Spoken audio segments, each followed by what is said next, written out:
desserte actuelle du transport collectif et actif dans Griffintown.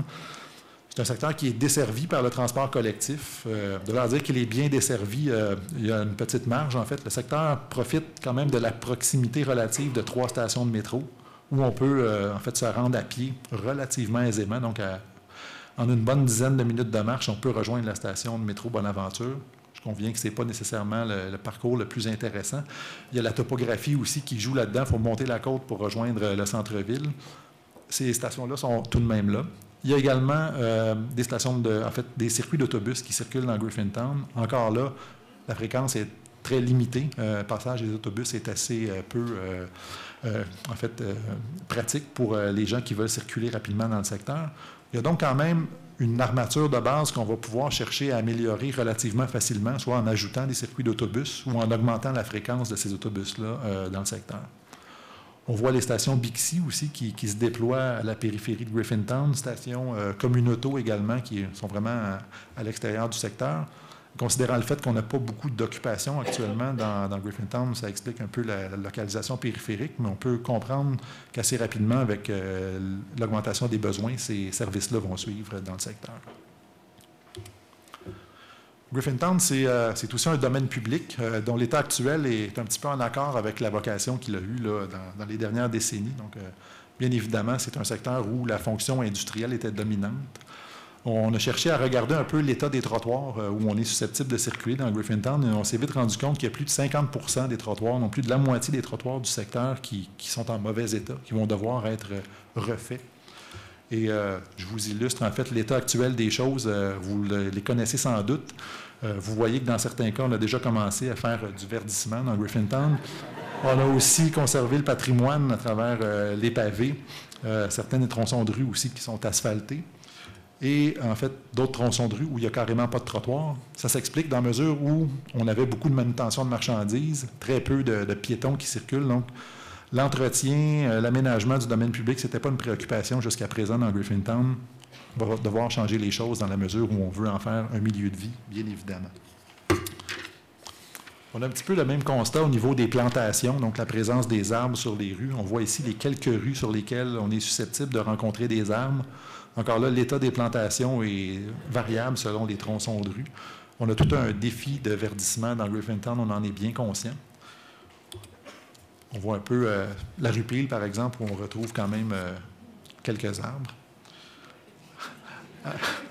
À défaut d'avoir des arbres, on a par contre une forêt très mature de poteaux dans Griffintown. On a énormément le réseau de distribution aérien est très, très étendu, comme en témoignent toutes les lignes bleues. Sur certaines rues, on a même des fils, des poteaux des deux côtés des rues.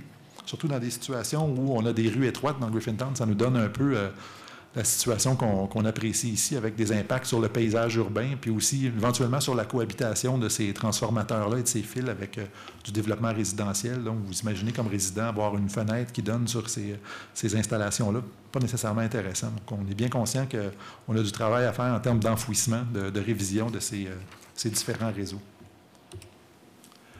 Espaces verts et places publiques. Encore une fois, très peu de résidents, donc très peu de parcs et d'espaces verts. Essentiellement 2 parcs dans Griffintown, le parc Sainte-Anne que vous connaissez et le parc Gallery qui est en fait un parc à chiens, un aire d'exercice pour chiens, comme on appelle dans notre jargon municipal. Ce sont les 2 seuls parcs existants de Griffintown. Il y a bien entendu tout le front de canal qui est de la propriété de Parc Canada, qui est quand même disponible comme espace vert. Et on a aussi tout un ensemble de parcs et de places publiques qui sont prévus, notamment dans le cadre du projet des bassins du Nouveau-Havre, donc sur les 2 bassins de la partie ouest du site. 2 grands parcs sont prévus. Un parc archéologique ici à la Pointe des Seigneurs qui est partiellement aménagé, mais qui n'est pas encore accessible au public. Et finalement, un projet qui est en cours dans le moment et qui fait l'objet d'un concours de design par la Ville, c'est tout le réaménagement de la rue Smith, qui est en fait l'ancienne rue Wellington que j'évoquais au tout début de la présentation.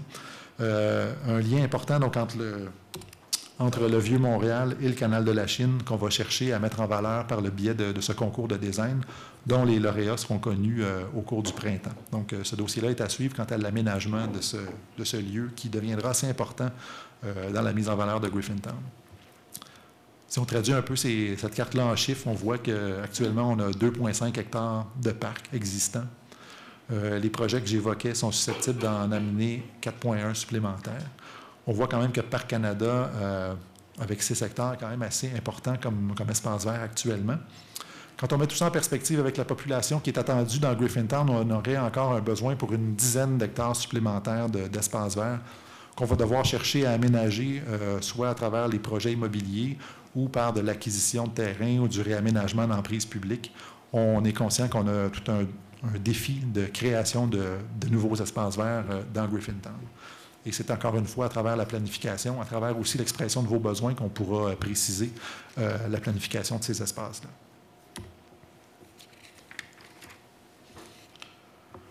Au-delà de l'existant, Griffintown, c'est également beaucoup de projets à venir. Vous l'avez vu ce matin sans doute. Des projets immobiliers privés, des projets publics qui sont soit en chantier, en cours d'approbation ou en cours de planification. Quand on regarde un peu le terrain de jeu qui est disponible pour le développement immobilier dans Griffintown, voici un peu la carte de l'ensemble des terrains vacants actuellement dans Griffintown. On a environ pour 100 000 m² de terrain disponibles dans Griffintown.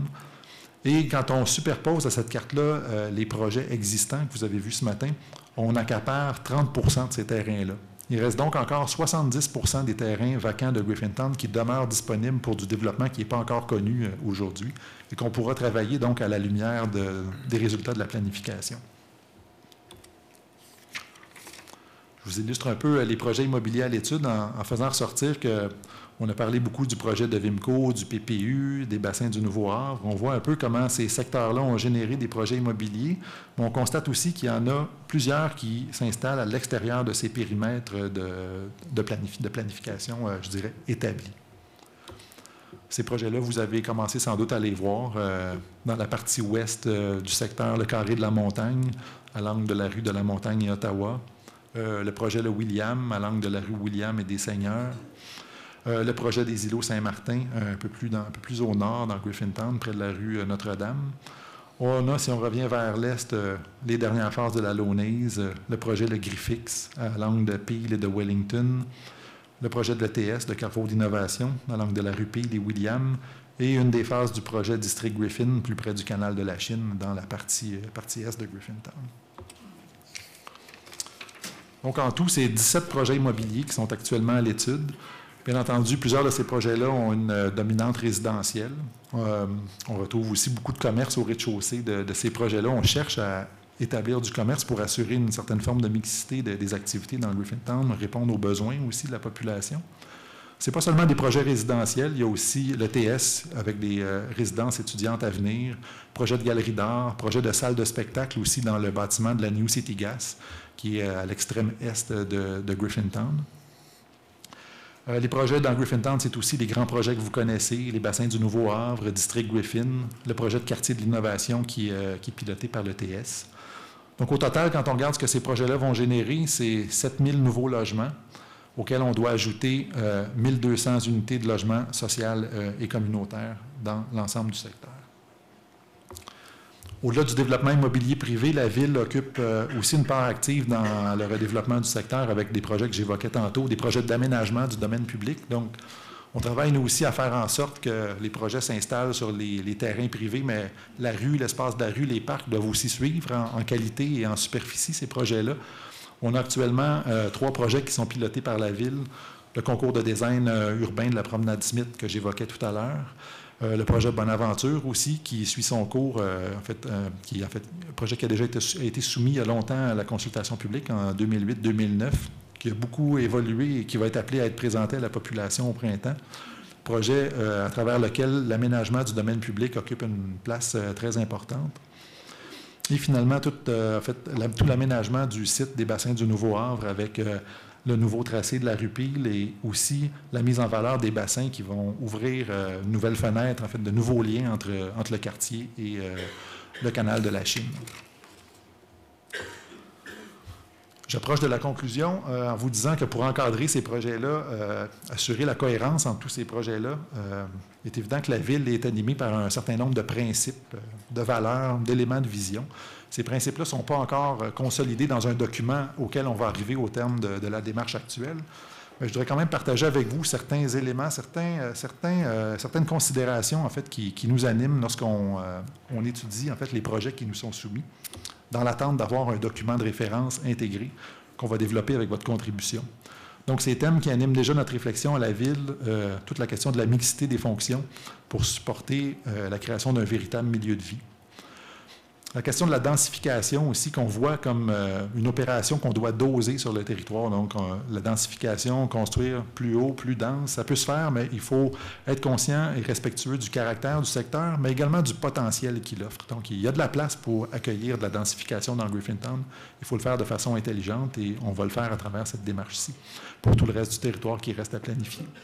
Le domaine public, je l'ai évoqué tout à l'heure, il est entièrement réinventé, l'aménagement des rues, des places publiques. C'est un quartier aussi qu'on voit branché sur les secteurs limitrophes, que ce soit Pointe-Saint-Charles, de l'autre côté du canal, le Vieux-Montréal, Petite-Bourgogne et le centre-ville. Il y a tout un travail donc, de connexion, de mise en réseau de ce physique, de ce quartier-là sur les secteurs, de manière à ce que les échanges puissent se faire, que ce qu'on développera dans Griffintown puisse bénéficier au secteur environnant et inversement, qu'on puisse en fait bien circuler et en fait se divertir, consommer, habiter, profiter des espaces verts, peu importe où on se situe dans la périphérie de Griffintown. C'est aussi un secteur qu'on voit beaucoup plus ouvert sur le canal de la Chine. On a encore beaucoup d'opportunités de mise en relation du canal et du quartier. On a beaucoup parlé de la présence des voitures. Mme Roy en a parlé aussi en introduction. Cette présence-là des voitures est un peu incontournable dans Griffintown, mais on doit développer de nouvelles façons de gérer la présence de ces autos-là, de gérer la circulation dans Griffintown. Et finalement, une partie de la solution réside aussi dans la desserte du secteur en transport collectif. On doit améliorer aussi les façons de desservir le secteur en transport collectif.